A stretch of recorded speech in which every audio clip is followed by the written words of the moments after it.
Hear me okay? Perfect. Welcome to the final day of Rules Seminar. We made it.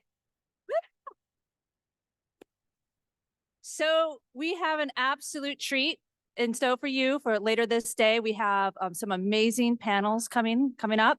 We will also be having a bus tour of Coachella Valley. The buses will be leaving at 12:15 right here in front. So if you have not signed up for the bus tour yet, please do. We still have plenty of room. Grab your lunch box before we head out into the bus tour. So the lunches will also be up here in the table right out in front of the doors.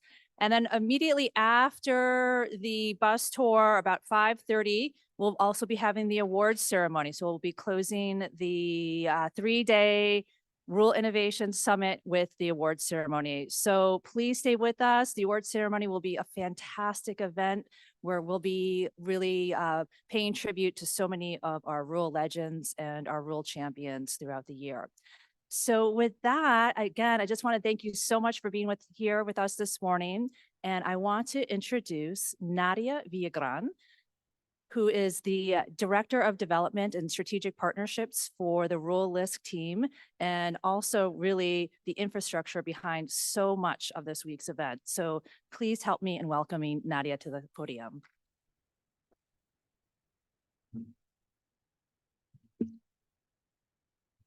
Hi, everyone. Nice to see you all. And you guys are so far away. So if you're up for it, come on over and sit in the front seats at the tables that are open.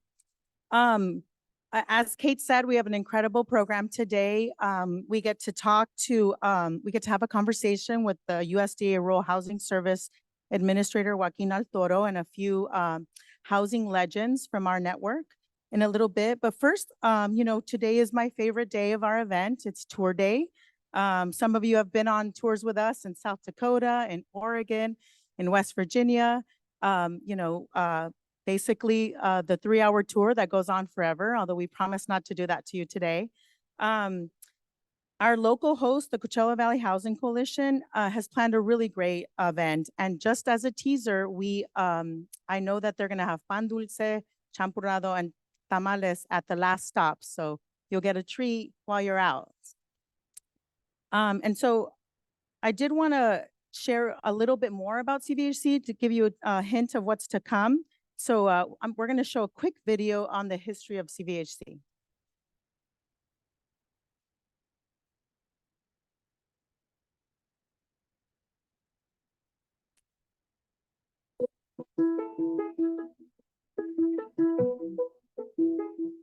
In 1982, a group of community activists and business leaders gathered to address the lack of decent housing for farm workers and other low-income families living in the Coachella Valley, and the Coachella Valley Housing Coalition was formed. That same year, Coachella Valley Housing Coalition receives its first grant of $10,000 from Aetna Foundation. In 1986, the Coachella Valley Housing Coalition is proud to showcase its first affordable multifamily housing development. In 1987, CVHC receives a 523 TA grant from the USDA Rural Development in an effort to provide single-family homeownership, and launches its mutual self-help single-family housing program, where families work together and collectively build each other's homes by using their sweat equity in place of a down payment. Within 3 years, CVHC's families complete construction on the first 20 mutual self-help homes built in Coachella. Soon, Las Casas 1 and 2 are developed to meet the farm workers' needs for affordable housing for large families.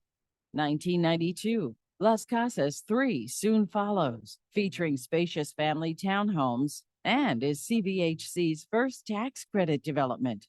1993. In 1993, CVHC begins to extend services beyond housing to critical infrastructure with the completion of a safe water delivery system. In 1994, CVHC celebrates the opening of Coyote Run 1 Apartments with a 4,000 square foot child care center, while the Claque Paque Apartments receives the Fannie Mae Foundation's Maxwell Award of Excellence for Innovative Partnerships in Affordable Housing. In 1995, CVHC is proud to develop the first special needs development and independent living community for seniors. as well as providing the first medical clinic at Nueva Vista Apartments that served the community for 10 years before a new county clinic opened nearby.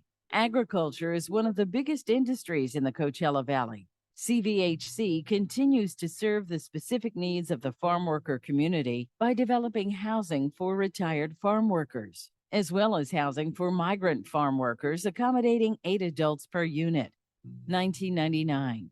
CVHC wraps up the decade, meeting the needs of those living with HIV and AIDS and other chronic illnesses, and creating an annual summer youth tennis camp, launched to give children new experiences, teach teamwork and interpersonal skills, as well as other resident services, after-school programs, computer training, and ESL classes. 2002. After the turn of the millennium, CVHC celebrates its 20th anniversary, and a scholarship fund is founded in honor of the organization's longtime executive director, John F. Mealy.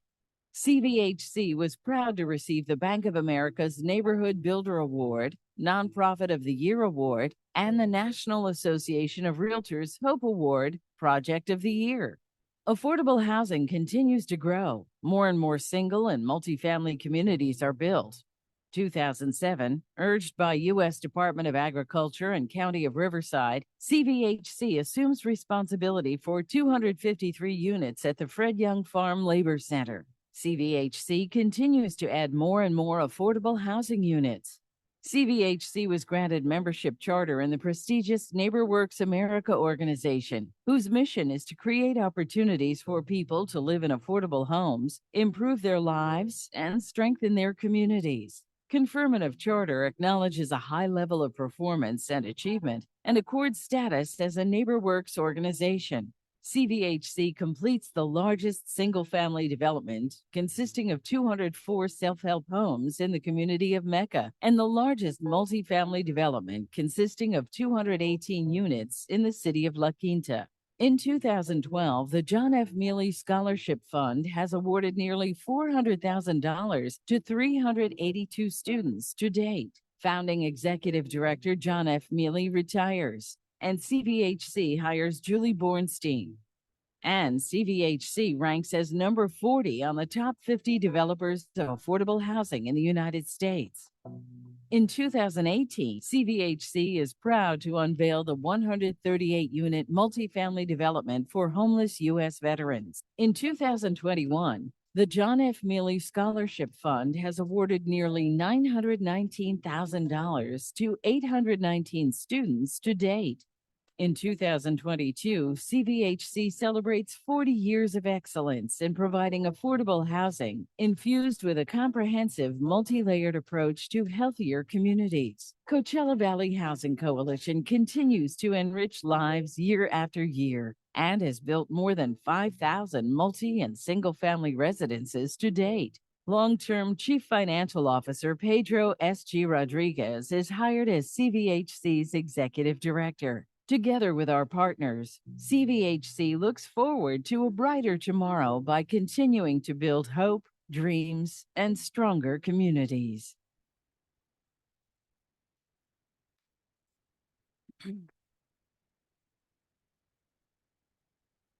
So that's a little hint of what you're going to see later today. And I just want to say that having worked with the Coachella Valley Housing Coalition before joining Rural LISC, it's really incredible to see the path that the coalition has taken over 40 years. And it's such an example of what's possible in a rural community. And so I just commend you, Pedro, and your team for all that incredible work. We also have one more video, sorry, but we love our videos. This one's a culmination video from yesterday. So we're just going to cue that as well. Hopefully you'll see yourself there. So I'm here at the Rural LISC Seminar in beautiful La Quinta, California. This is day 2 and it's going great. I'm meeting a lot of folks from rural communities that are doing great innovative work, and I look forward to learning and sharing. So we've got a really exciting gathering today of people really dedicated and committed to improving rural communities across this country. Rural LISC is focused on helping solve some of the most pressing challenges in rural America by bringing together partners to discuss innovative ways that they have implemented to solve issues ranging from access to affordable housing, access to education, water infrastructure, and broadband. The seminar has a great agenda for all of us to take part in, the capacity building and the resource development and the broadband initiative that Rural LISC is rolling out. There is something for everyone here. I think Rural LISC is an amazing organization. Rural LISC continues to evolve. I applaud LISC National for understanding and supporting the importance of having a rural program. In the work and passion that they have with rural communities. And so it's a great gathering for all of us who are like-minded in that respect to be together and to share and learn from one another. The organizations that are supporting this work need to be supported through capacity, through opportunities to connect with stakeholders and funders. And this particular opportunity in terms of our convening provides another ability for us to network. The seminar is going very well. It's one of the best things about the Rural LISC program. Groups are meeting each other for the first time, establishing meaningful connections. Long-term relationships are being renewed, and a tremendous amount of substantive knowledge. The Rural LISC seminar is about connecting with individuals from other rural communities and really creating a collaborative environment where we can learn from each other and co-create better futures for individuals in our areas. Just learning from one another in terms of what is possible when we come together to tackle some of these issues. Excited to be here for the Rural LISC seminar where we're talking to so many partners from rural communities across the country. Rural LISC is doing a fabulous job in serving our communities and helping us make sure that our rural communities continue to thrive. This year's seminar is so great. We are seeing individuals who are entering into the field of housing, economic, and community development, as well as those who have invested in this area for a long time, coming together, thinking through strategies, celebrating what has been done, and thinking about innovation and solutions for 2024 and beyond. Okay. So for all of you who spoke, don't worry, the check is in the mail. We appreciate you all saying such great things about Rural LISC and for being here with us today. Now it's my great fortune to invite my fellow panelists to join me on stage for a conversation on the state of housing in rural America. So that's Joaquin Altoro, please. Annette Morales. And Tom Collishaw.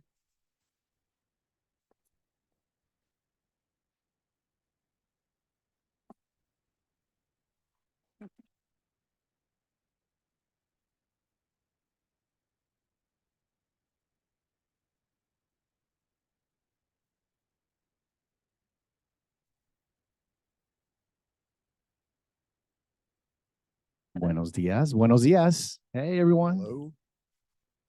So we planned this as a conversation. We really wanted to have an opportunity to talk a little bit about USDA programs and housing in America, but not just about the technical side, also about the real impact of that work in rural America. And so we've invited 3 incredible panelists to join me today.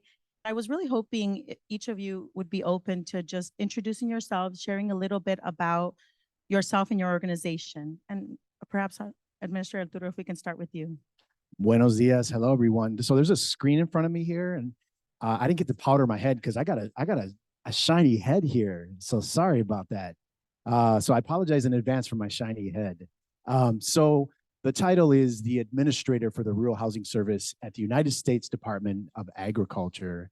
And I have this amazing opportunity of being able to lead one of the largest of the 3 agencies at rural development.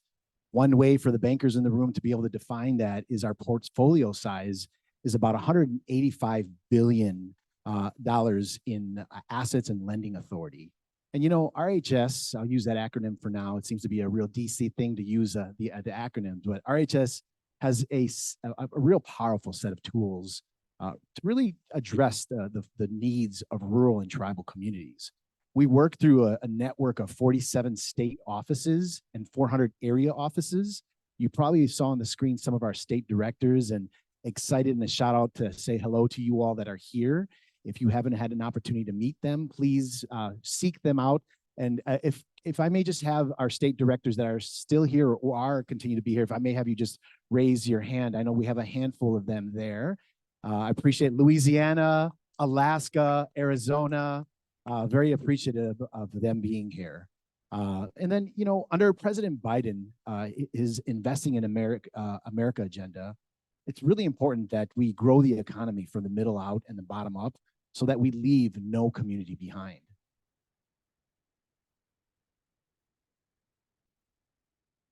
Just this week, you had an opportunity to hear from our Deputy Undersecretary of Rural Development, Farah Ahmad, announce $81 million for more than 200 plus projects to improve infrastructure, housing, economic development conditions for underserved rural and Native American communities, including $6 million mutual self-help housing technical assistance grant to help Coachella Valley Housing Coalition. So very excited to make that announcement.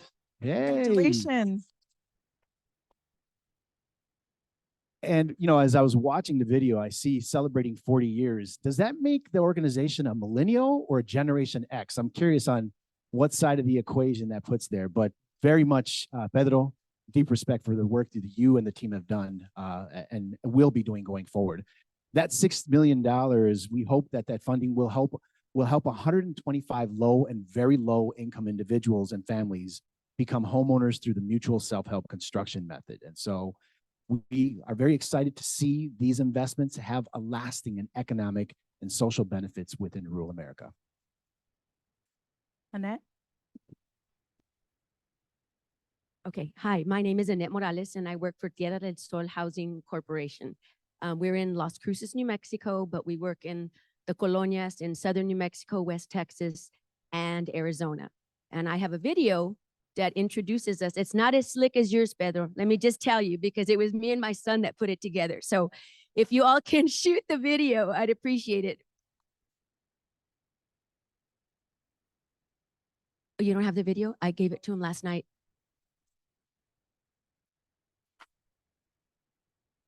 Since 1973, Tierra del Sol Housing Corporation has championed the empowerment of low-income Hispanic families, focusing on both affordable homeownership and rental housing options. Our mission is multifaceted: to elevate families economically, politically, and socially through accessible housing solutions, comprehensive employment training, and vital financial resources. This approach significantly reduces housing insecurity and nurtures community growth. Throughout our journey, we've successfully launched numerous housing initiatives in rural and low-income urban areas across New Mexico, Arizona, and West Texas. Our investments, exceeding $300 million, have been pivotal in the development of a diverse range of housing options, including single and multi-family homes, along with rental properties featuring modern amenities. Our impact resonates across various groups, including low-income farm workers, seniors, and the disabled. The secret to our enduring success lies in our strategic blending of funding sources, encompassing grants, loans, tax credits, and partnerships with private developers. As we commemorate our 50th anniversary, we proudly recognize our expansion into providing technical assistance to other nascent affordable housing nonprofits, alongside our ongoing presence in New Mexico, Arizona, and Texas. Our commitment is unwavering to continue building upon our legacy and acting as a catalyst for positive change in the lives of the families and communities we serve.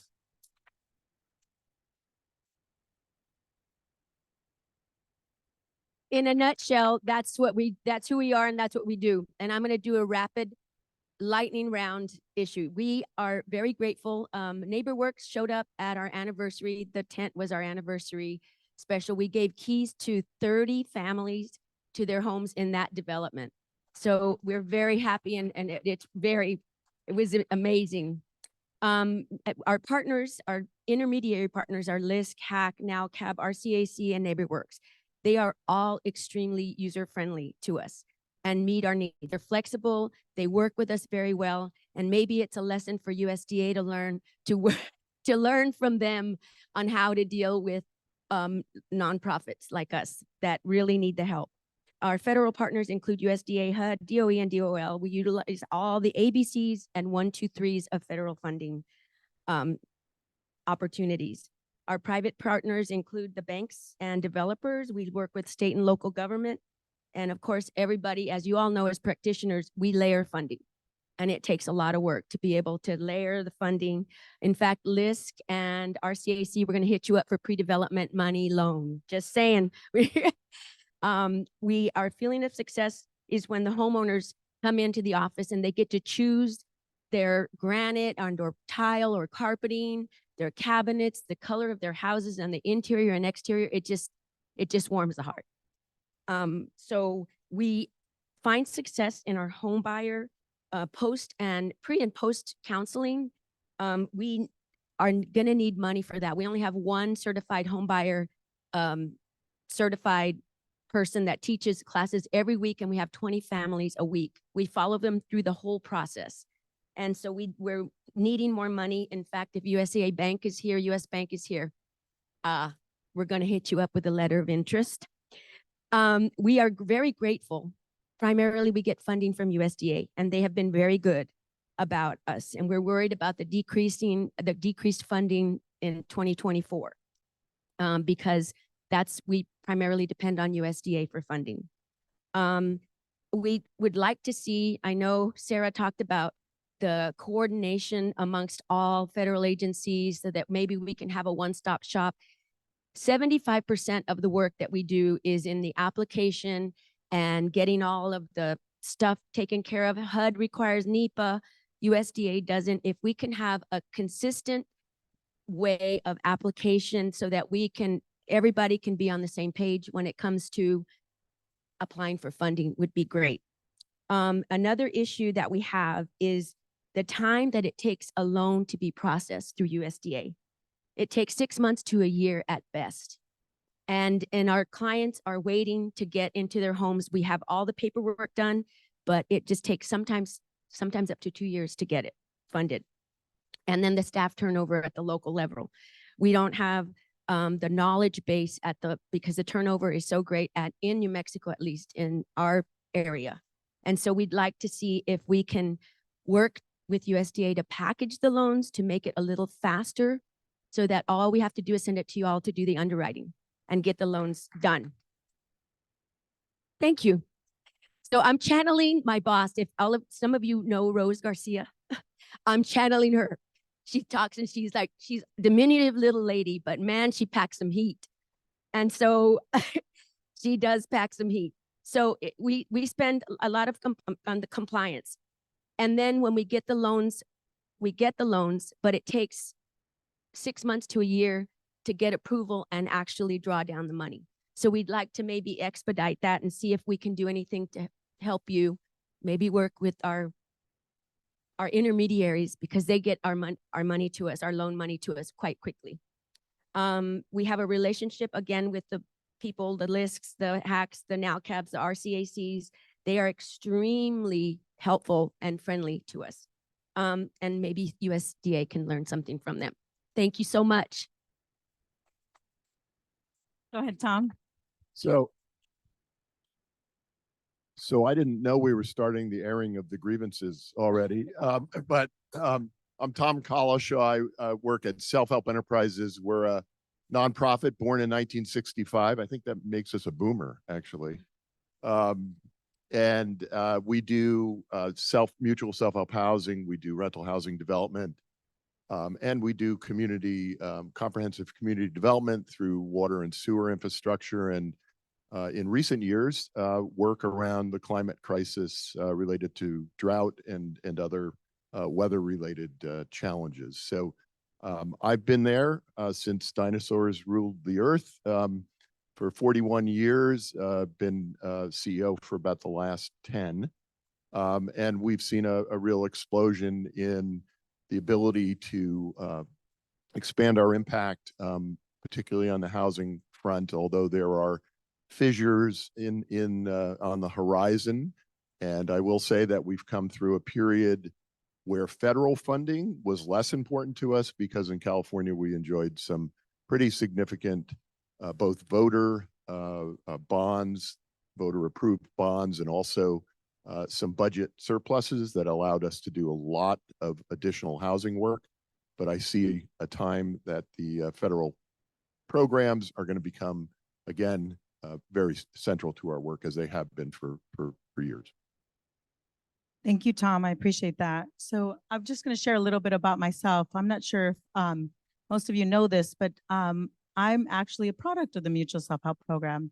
My parents built their own self-help home with their neighbors when I was 7 in Arizona. And so I got to experience watching my parents up on the roof, putting, ceiling tiles on the house that we'd be living in. And then I also got the benefit of that incredible USDA mortgage when my parents, had family struggles while I was growing up, and that financial stability of having a home and safe, affordable place to live really changed our lives, which is one of the reasons why I joined LISC and the Coachella Valley Housing Coalition, because I believed in that program. What I always say about the Mutual Self-Help Program is that it's an incredible way to build a community, right?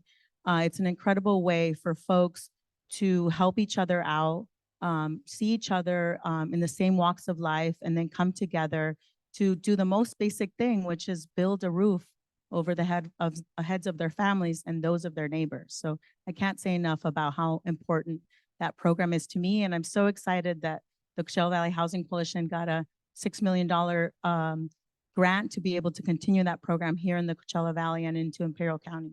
So congratulations to that. I do want to, enough about me, although I'm happy to answer any questions. We did plan to focus on the impact of RHS programs in rural America, and what better way to do that than with these incredible practitioners. Annette and Tom, can each of you share trends you are seeing locally and nationally with the rural housing market? How is that impacting your ability to meet each of your organization's mission and create impact? Go first. Yeah, so what we're seeing, our Mutual Self-Help Housing Program, actually, thankfully, we've gotten back to a significant scale where we'll build about 100 homes next year, 80 of which will be through the USDA program. The problems and the challenges there are that we have values that continue to increase with the costs of development, in impacting our real estate markets in a big way. We just had one of our self-help homes, and we're in the most affordable part of California generally, and they just appraised for over $400,000, one of our deals, which is not a good thing. There's significant cost savings for families to build the homes themselves, but more and more we have to supplement a 502 direct mortgage with a soft secondary loan or grant from other sources. So it just makes every deal a layered kind of a scenario, and it's tougher and tougher to serve the very low income populations. We're also on the rental housing side. The costs. I know everybody's got their horror stories about California, $1 million a unit in San Francisco and that kind of thing. That's horrifying to all of us, but we're seeing that there's less of a difference between what our coastal neighbors can do and what we can do, because the costs are just astronomical. They're complicated, layered deals. When I started this work, I just thought we were going to help people get into housing. I never dreamed I'd spend my days thinking about a new limited partnership and what that means, or negotiate downward cost adjusters and those kinds of things. But that's what we're left with these days, and that's just becoming more and more of a challenge. And the subsidy sources are dwindling, and rural tends to be the toughest sell, both for investors and also to be competitive on the statewide scale. And so that just continues to be a challenge. You stole my thunder.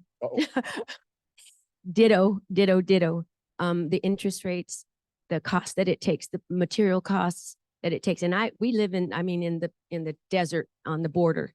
So our affordability is not as bad in our regulations. We don't have to deal with earthquakes and all of the design standards that are required by the state. But it's really hard to get in. We're occupancy and our multifamily. We have 24 apartment complexes throughout southern New Mexico and West Texas, and they're at 100% capacity with a waiting list. So it's amazing. That's why we're working on 2 additional ones for farm workers and senior farm workers. But we're also aging out on some of our developments. And so we're advocating to our legislation, and I encourage everybody here to speak with your legislators, your federal legislators and your state, because if we age out, we're going to have to build new ones, and then the developers get them. And that's going to create a problem for us because we are aging out some of our complexes. Again, the cost of development, trying to get our folks qualified because they're working 2 or 3 jobs.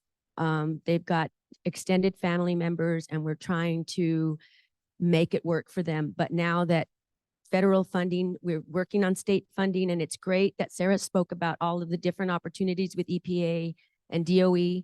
We're going to go after those as well because we depend a lot on USDA and HUD, and it looks like they're getting their funding decreased significantly. So I encourage everybody to go and talk to their legislators to see if we can push for additional funding for affordable housing in rural communities.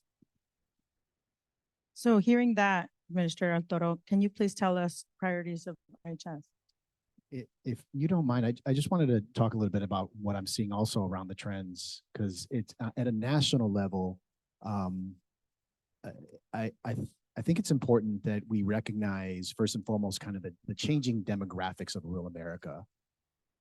Why is that important? Because right now we're seeing in certain areas like the Northwest and the Midwest, there has been just an explosion of the Latino population. At this current time, I think 1 in 5 in rural America are Latino. And that informs the type of development that is needed for going forward as the Latino families are trending younger. Also, there are regions in our area where we're seeing our elderly that are becoming a larger percentage of the total. That also informs the type of healthcare, but the type of housing that is needed. In our areas on the coasts, we are also seeing, since COVID, people wanting to live in different places, and that's affecting affordability. And I know I'm speaking to the choir when I speak to how that's had an impact on land costs. The impact of disasters, communities with greater social vulnerability, those with more people living in poverty, are larger minority populations. Those are the ones that are being significantly impacted by a disaster. And then also the growing need for rural rental housing. We can go to any urban city, stand at the top of that building, and probably 1 out of 3 buildings, 1 out of 5 buildings is multifamily. In rural America, that's not the case. 1 out of 50, 1 out of 15, 1 out of 20, doesn't matter what that number is, we know that there's a significant need. So speaking to a priority is preservation. Very, very important that we collectively are preserving what we have when it comes to multifamily. And so I just wanted to mention that. Now, to speak to priorities, I want to first of all address the fact that I embrace the grievances. You all have seen me in many different places and on the stage and had to deal with the very tough questions about our ability to serve. And I want to let everyone know we cannot remain silent when it comes to these grievances. It is very important. But the one thing is that it's one thing us sharing grievances amongst the family, but something is changing right now. And the change is that you all have become very loud outside the family. You heard from a partner right here that gave you a direct request in you making sure that your voice is heard. And I want to thank you for that, because it wasn't just since yesterday that RHS has not been invested in. It has been a long time that we've had significant investment. And RHS is in need of modernization. RHS is in need for us to know that we are important, that we need the resources for housing, for infrastructure in rural America. And so you have probably, when Farah spoke yesterday, she spoke to kind of rural development's identified 3 key priorities, which were addressing climate change and environmental justice, advancing racial justice, place-based equity and opportunity, and creating more and better markets. But as for me, I would say number one is committed to remaining focused on our collective mission and laser focused on empowering our teams with tools and resources necessary to obligate all of our RHS resources. Why is that important? Because I think it gets to the point where you had mentioned, you all could be better with us. You all could listen to us better, partner better with us. And I understand the tenured nature of my position. I'm a political appointee. How long will I be here? I don't know. But our career workforce, they're very important to the partnerships that you all have. And so making sure that I'm empowering them in whatever way that I am, then that allows them to the change of administrations that they are working hard with you. That's, I think, something that's very important. Our career workforce are very, very special people, and we need to continue to empower them so that hopefully a day comes, and very soon, that you don't have to have that grievance around the way that we're partnering in our turn times on the work that we're doing. Number two, I'm focused on improving our internal organizational design to drive excellence and working with our staff and RD leadership to ensure we are prioritizing and institutionalizing necessary policy changes. Sorry about talking about inside work speak as an actual priority. But again, you heard, I didn't even know what she was going to say, but you heard that it wasn't, first and foremost, it wasn't, we'd like to see $100 billion commitment, because even if we had a $100 billion commitment to any of these programs, the question is, do we have the internal capacity to be able to deliver and obligate? And this machine is a massive machine. And so the work that we do consistently, I and our state directors with our career workforce on organizational design is very important. And our ears and our doors are open for ideas that you may have for us to serve and be better. And then number three is, I'm committed to garnering more external support and awareness for RHS to expand the reach of our programs and direct resources to underserved communities. Let's all work together to get the word out. So again, you all know USDA, you all know RHS, but the truth is there's a lot of folks outside of this room that don't even know that we exist. When I speak to groups that don't know much about us, I always have this joke about the fact that when I'm in the grocery store wearing my USDA shirt, that folks are asking me about the quality of their meat, but I'm bummed. But that's funny, but it's not. That's funny, but it's not. Because people should know that we are this powerful tool that, of course, can do better, serve better, obligate better, but we still are one of the only few federal agency partners and tools that can really help bring resilience to rural America. And so this is the ask that I have, is that, who doesn't know about us? Who doesn't know about us? And how are you growing that group and that network to know that we exist? Because then it gets directly at the question that you had mentioned, the fact that, well, I heard word is on the street that our resources for next year are going to be lower. Remember, the way that we get those resources given to us are through an act of Congress. I've been proud to represent President Biden in looking at his budget where we're asking for an increase, but it takes an act of Congress. That's the way that it works. And with that act of Congress, we are realizing that the tide is changing and that a lot of our elected officials understand how important rural America is to the resilience of this complete nation.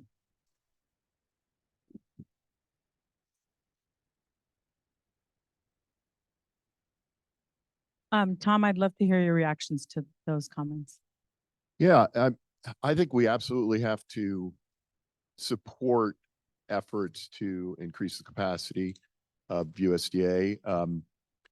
It is, I mean, the palette of programs at USDA Rural Development is just remarkable, but we have been fighting with static budgets for over 20 years.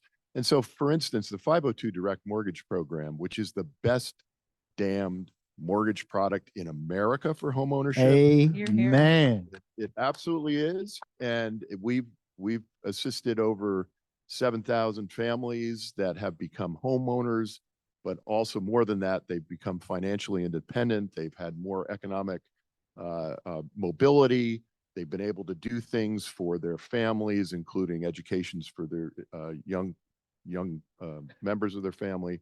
And it's just a remarkable game changer. And it's interesting. I've been thinking a lot about history lately. We're about to enter our 60th year, which makes us one of the granddaddies, and certainly a boomer. So I've been actually looking at some early materials, and some of the folks who ended up founding self-help enterprises in the late 50s and early 60s were instrumental in getting the 502 direct mortgage program to be available not just to farmers, but to people in rural America. And that was a game changer, right? And just laid the groundwork. But yet, for 20 years, we had $1 billion in the budget in 2002 or something. And with the costs then, we doubled the impact of what that could do, because the houses are more expensive now. The average loan costs are much higher.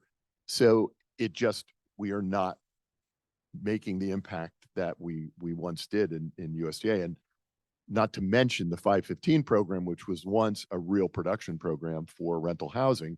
And those projects, I applaud the focus on preservation, because it's essential that we get those assets that are critical community assets. They're serving the poorest of the poor in many of our rural communities, to get those into the hands, my personal view is, of mission-driven nonprofits, so that we can recapitalize them appropriately, make sure people aren't displaced going forward. So all those things are important. And so I would concur with the administrator's approach to this work. Wonderful. And Annette, I just talking about that preservation work, I know that you at Tierra del Sol lead a role with USDA Preservation Technical Assistance. So can you share a little bit about that work? Yes, we are working in 5 states: Arizona, New Mexico, Texas, Georgia, and Puerto Rico. So I'm going to go visit my friends in Puerto Rico sometime soon, and by providing technical assistance and helping them through the process. And I was talking last night with them and talk about barriers to development. And I thought we were in bad shape when it came to getting approvals and permits and such. They are from rural, not from San Juan, but the rural areas in Puerto Rico.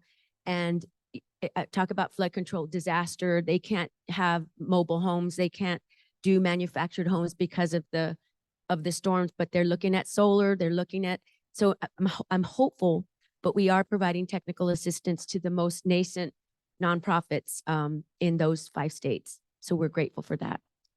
We should definitely talk, because Rural LISC has a Rural Partners Network relationship in all of those states. So wonderful. Now, Administrator Altoro, you just heard incredible work that's done at Self-Help Enterprises in Tierra del Sol.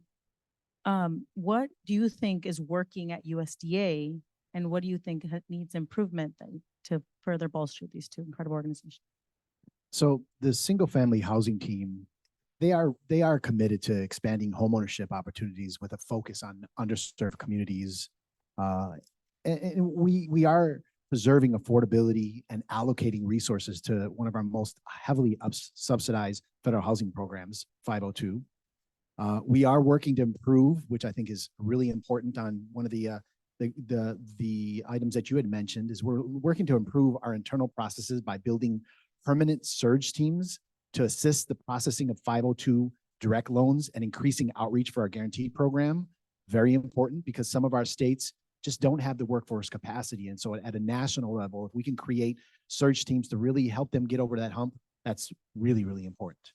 And we are investing in IT modernization to support and improve our loan processing, which is the replacement of a very outdated unified system, which is well underway.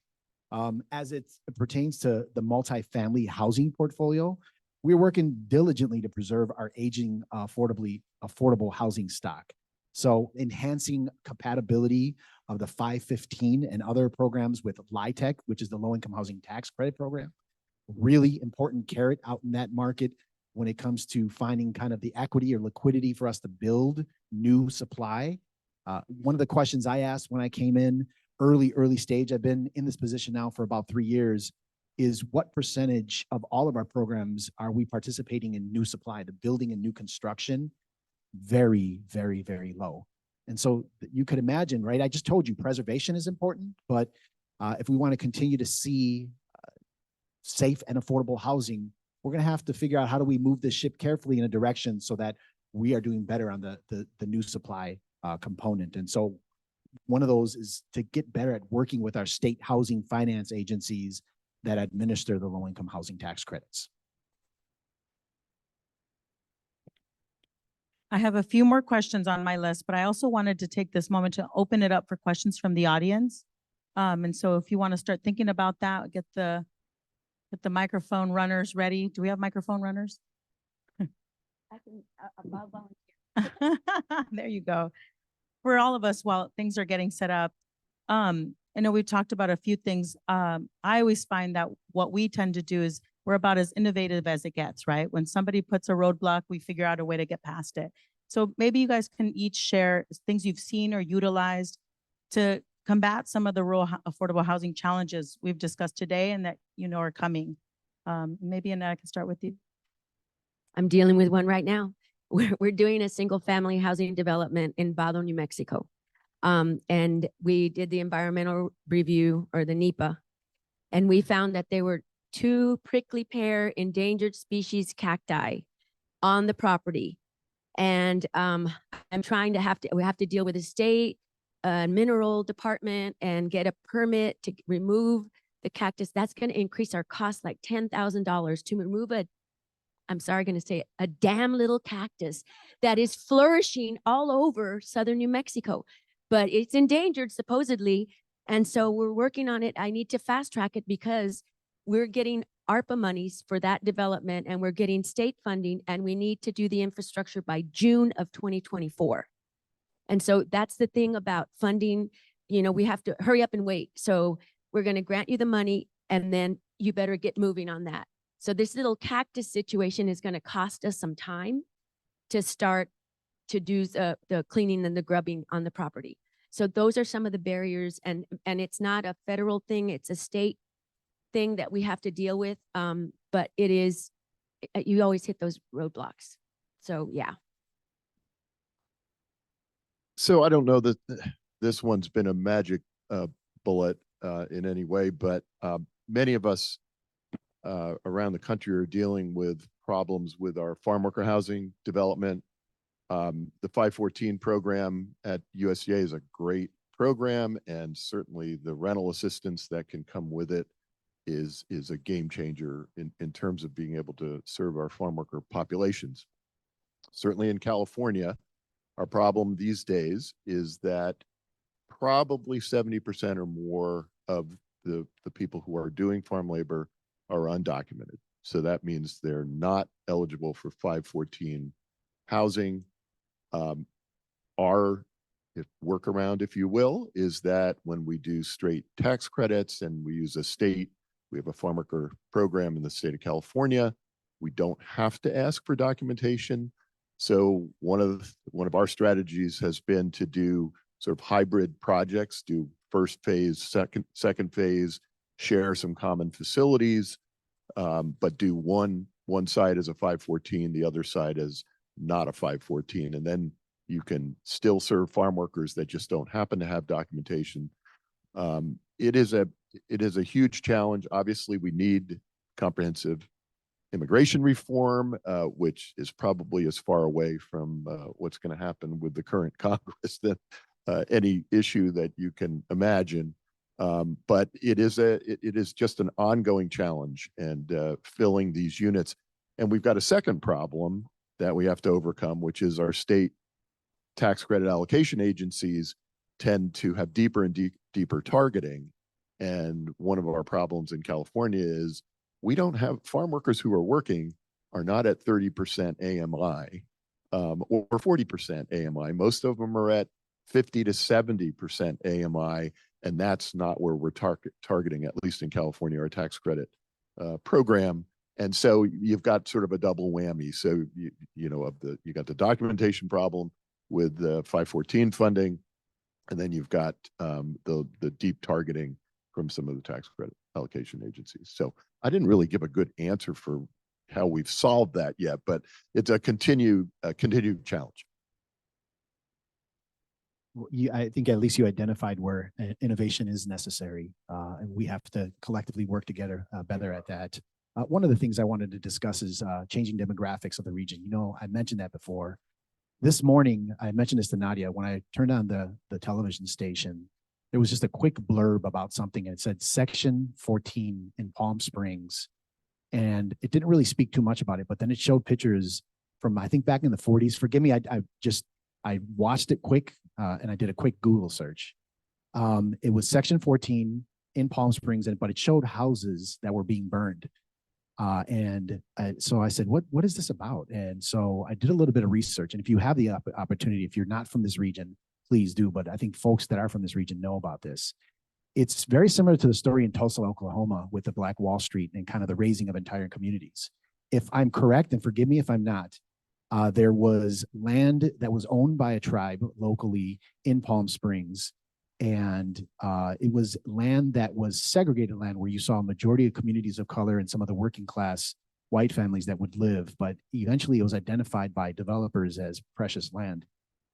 Eventually these houses were burned down, and no longer do we see a significant amount of the communities of color that are there today. And it has kind of that ripple effect over years of trauma. And so when we think about the changing demographics of rural America, the question is, could we ever see something like that happen again? I'm sure there's people that say, heck yeah, and there might be people, I don't know. But the one thing we realize is that there are certain protections when you own. And so, you know, I think it's really important when we see the changing demographics and see the increase of any particular ethnic group, any particular age group in rural America, how do we protect them in making sure that we support you know, their ability to be homeowners? But even before you get to that point, is what are we doing to do the research and understanding the trending changes at demographics in rural America, and then applying innovation around that, so that we're supporting not only the well-being but the safety needs that our communities need for resilience. Also, around the innovation side, I feel that we're doing work around community land trusts. So Section 502 direct loan program can be located on land owned by a community land trust. And last week we announced in the Federal Register a pilot for the Section 502 direct home loan program to test alternative eligibility criteria related to community representation for community land trust organizations. And for those that know that this is important. So I just wanted to make sure that I was able to identify that also. Wonderful. Thank you so much. Now I'm curious, does anyone in the audience have any questions for us? Someone? Heather, do. I don't have a question. I actually want to acknowledge and thank USDA for their support and for their grant. And just want to mention that in California, it used to take a little longer to process loans, but now through the work of our state director and the staff, we're able to process loans within 2 to 3 months. So that's helping us a lot in accomplishing our goal. We have 125 homes under construction in the Imperial County. And the demand is so great out there that, you know, we recruit families within 2 to 3 months. USDA obligates the loan. So I want to thank you for that. And so through the collaboration of you know, of the CDC and the state, we can make it happen. So just continue. Thank you.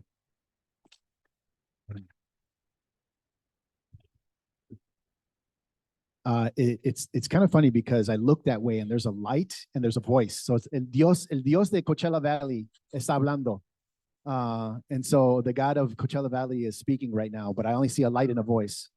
You know, for all the frustration that we may or may not have with the USDA, one of the first trips that I did as the administrator was to the central, and I know there's very specific ways that we call it, the central or northern valleys and regions of California. That was my first official trip. And I was able to see entire towns that were set up by the tools of USDA, and it forever changed me. Look how this conversation today started with all those projects, buildings, opportunities, resilience that was partnered with USDA. So we all know the potential. And so thank you. I recognize that not on behalf of Joaquin Altoro, but on behalf of an agency that we want to see do better, be better. So thank you. Hi there. My name's Jeff Morgan. I'm the new president of CHISPA. We represent the Central Coast, and we have 1,500 units of multifamily housing, mostly for farm workers, and also built 800 units of self-help and single-family homes. And it's been a pleasure to just see the legacy that's been put up over the last few years of homeownership, where I've met so many people who are now leaders. They're elected leaders. They're working within our organization. And in the midst of all that, I agree with many of the other observations that have been made about increased cost in the state. Just in California, I think it's so important that we're able to get USDA, like you said, with the California Tax Credit Allocating Committee and state and local agencies, because we do have a gap and it's growing across the rural areas as well. In addition, sometimes the requirements overlap in ways that aren't compatible with really making a good development. So for example, we have self-help housing where there were layers put on top of our regulatory agreements, where a lot of the residents who are really disadvantaged have not been able to take advantage of that equity to build businesses later on or to send their kids to college, because so much of that funding was restricted, even the equity to go somewhere else. And so I guess what I'm saying is the program's great. It's on the multifamily side and the single family side. And this is really just directed for USDA.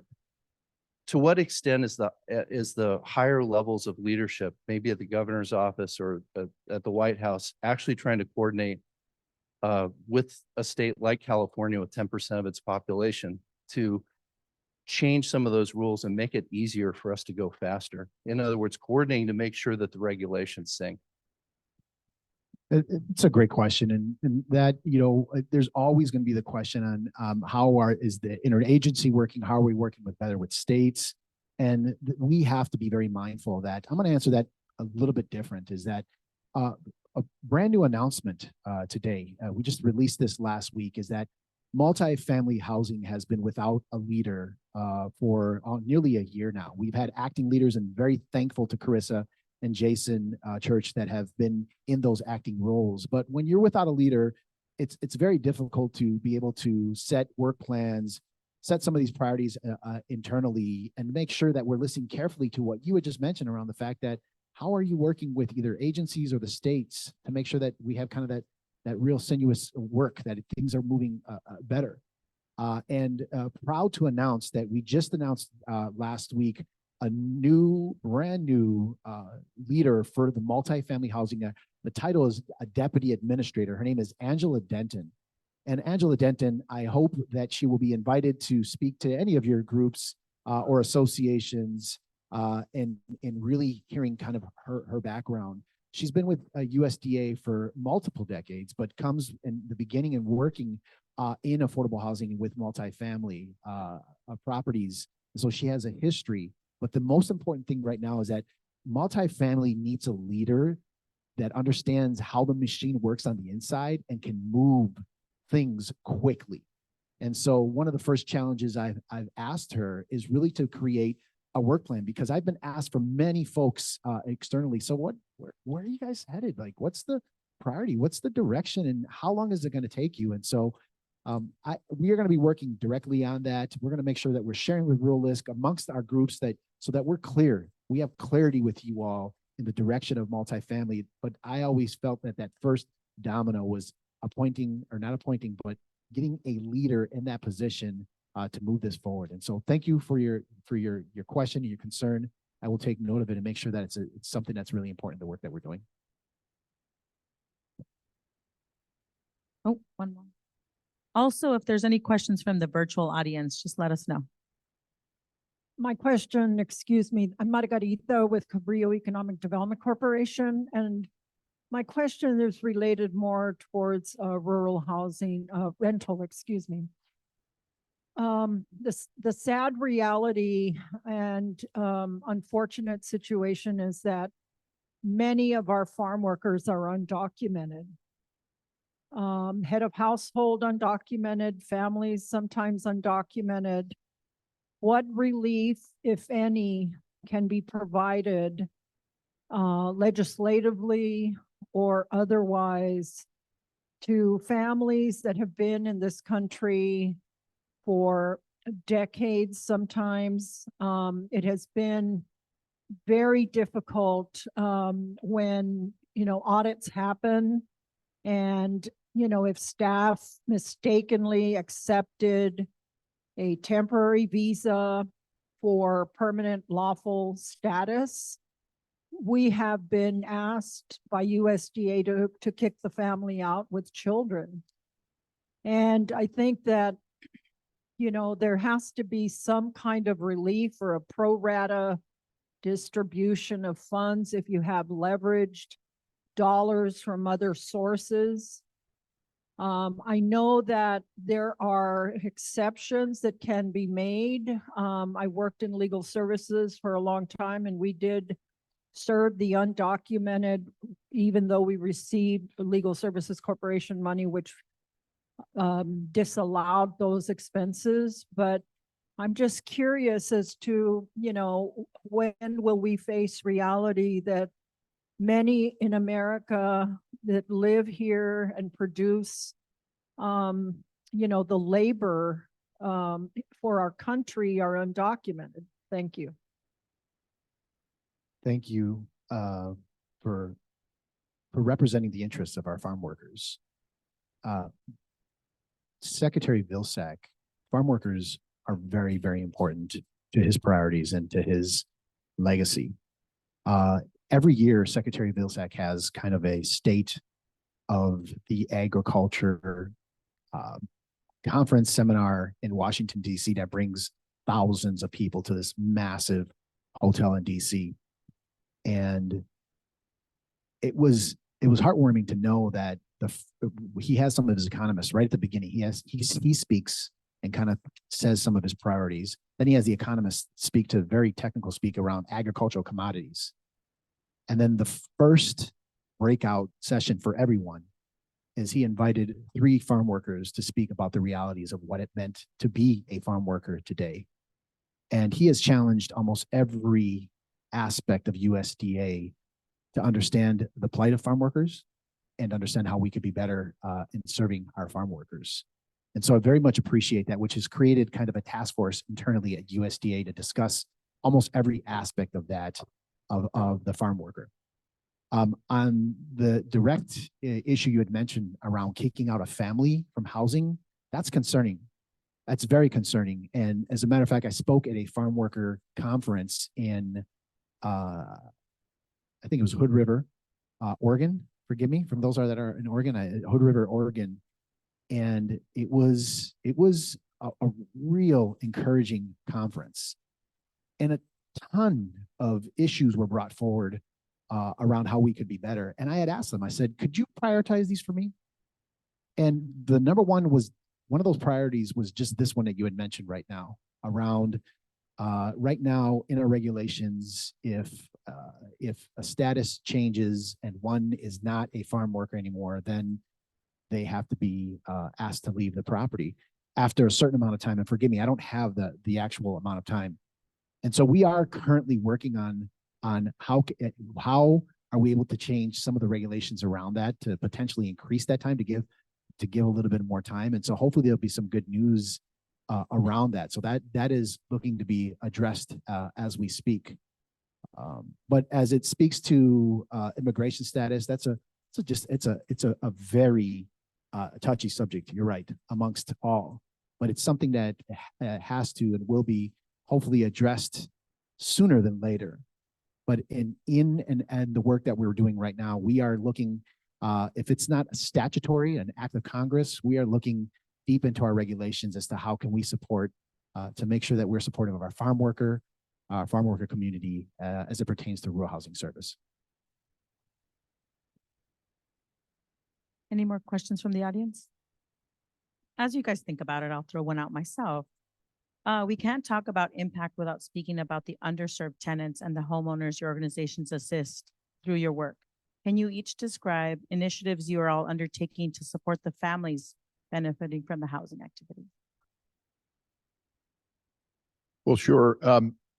Increasingly, we are addressing formerly unhoused folks in, we're blending them in our rental housing communities. And we quickly realized that the transition from street or couch surfing type homelessness into a new apartment, it requires real support and immediate support so that people can with dignity move into a new place to live. So we're building our capacity of our staff to deal with those people and fill in gaps that the service providers inevitably have.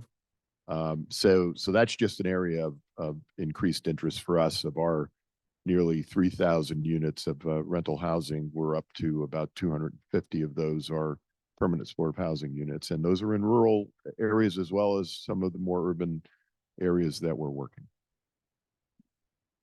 We're actually working with a lot of the farmers that occupy farm workers, and a lot of them hire the undocumented.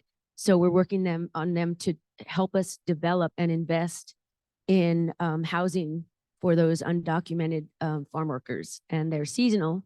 So we've been in discussions with them for about the last year or so to actually set aside some land on their farm so that we could develop and build suitable homes, working with the state and local governments to do that, to address the undocumented housing situation that we have in New Mexico. I would say a continual priority around homeownership. You heard Nadia's story about self-help housing. For me, my mother, I grew up with a single mother. My mother's Mexican, my father's Puerto Rican, and my mother was because she's retired, an elementary school bilingual teacher for 42 years. And she purchased a home when I was very young in Milwaukee, Wisconsin, where I grew up. And I want to believe, no, I know that the fact that I have this absolute privilege of sitting in front of you, that a home and a house has a lot to do with that. And so, prioritizing home ownership for families is important. And then I also would say for those families that are renting, tenant protections is equally important. And so keep an eye out. In January, we will be having some joint announcements with the White House around tenant protections, and look for that announcement. We'd love for you to be a part of that, to be engaged with that as we have some additional announcements around tenant protections. We have one more question here in front. Oh, and one in the back. There's one online. Oh, one online. Perfect. Yes.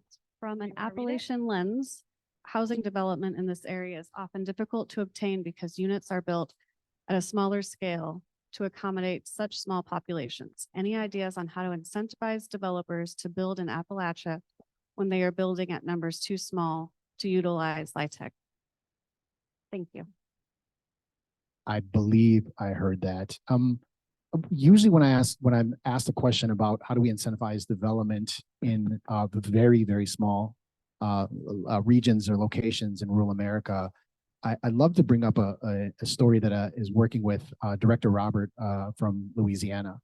She brought me to northwestern corner of Louisiana and introduced me to 5 African-American mayors that were probably all under the age of 25. And they all represented cities, towns that were under 5,000, 2,000 in population. And they were kind of representing a region. And all of them were really discussing the fact that housing just was an issue for them in different ways.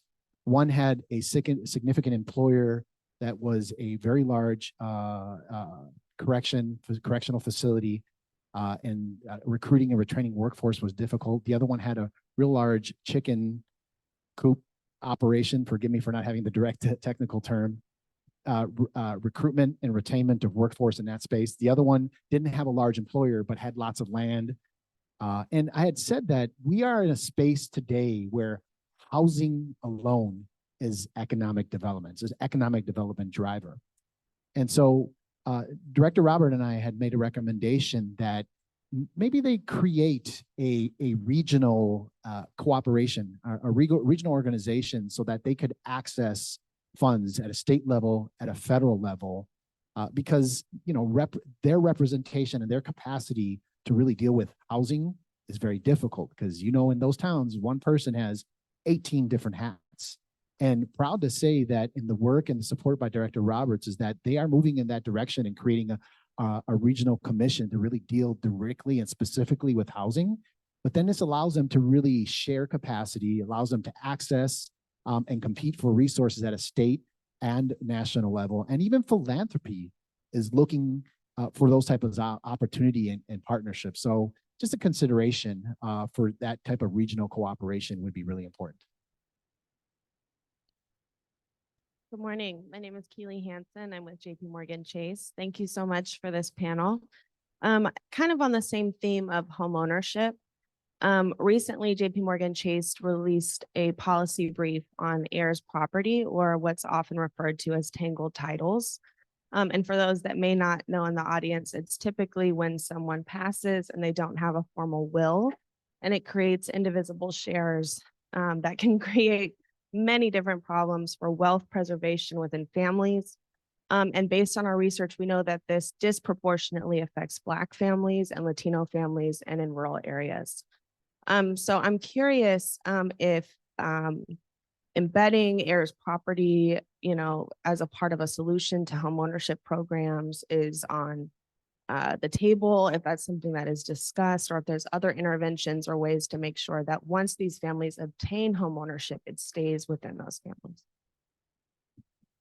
I really appreciate that question. I've been answering everything. Do you want to? Well, I was just going to mention that's something we encounter regularly, particularly with our single-family housing rehab program using 504 and other often federal resources, home and CDBG. And we've had to essentially create a more or less a title team internally who works at this kind of thing just to get people, just their title in a scenario where they can be eligible, they can get assisted and get a loan, even if it's a deferred zero interest payment loan. So it is a big challenge. We've also had the problem with contracts of sale. Many homes that were built were sold to people under a contract of sale model, which basically means you don't own it until you make the last payment 30 years later. And if you miss one payment, you literally can have the house taken from you. So it is a challenge. I'm just acknowledging it's a challenge, and we've had to build some capacity around it. Absolute challenge. I have not mentioned our tribal nations, and I want to let you know that our tribal nations are very important to USDA. This is an issue with our tribal nations also. I feel that at this time, it's not something that we've been spending too much time on, but we are hearing about it. I do want to make sure you connect with Director Roberts. She's right behind with you in the white jacket. She is right there. She has done a lot of work around that. And I'd love for you all to connect in Louisiana, really protecting the interests of our African-American homeownership, and the legacy of our families around homeownership is very, very important to her and to the administration. If you speak with her, she just has some really good knowledge around that. Well, I think it's now time, unfortunately, for us to end this conversation. I just want to extend a special thank you to each of you for participating in this, sharing your experiences, and taking questions from the audience. We can get a round of applause for our panelists.